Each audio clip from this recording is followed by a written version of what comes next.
In our cover story, U.S. airports with a high volume of business travelers can often have higher airfares than destinations that cater to leisure travelers.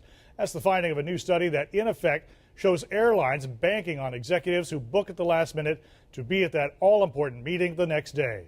Airline passengers buying tickets to airports frequented by a lot of business travelers will do well to shop carefully.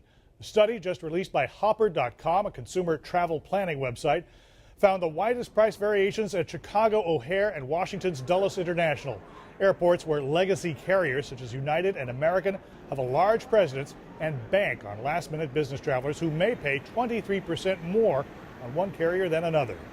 The advantage the airlines have with business travelers is that they lack flexibility.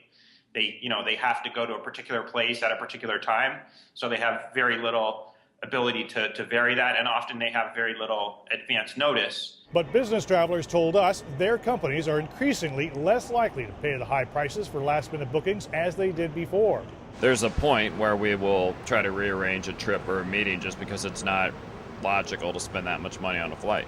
The game is up for airlines simply to charge an outrageous one-way fare and then wait for the revenue to roll in.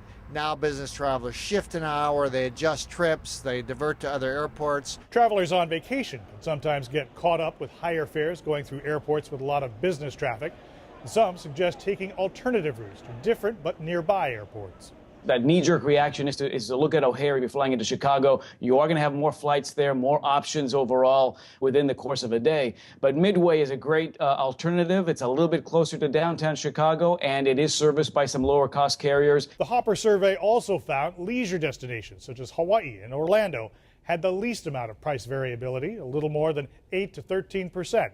Analysts say those markets are competitive for customers more flexible than business travelers. There are many websites with apps for this, among them Hopper, TravelZoo, Airfare Watchdog, as well as the large airfare search engines, Kayak and Expedia.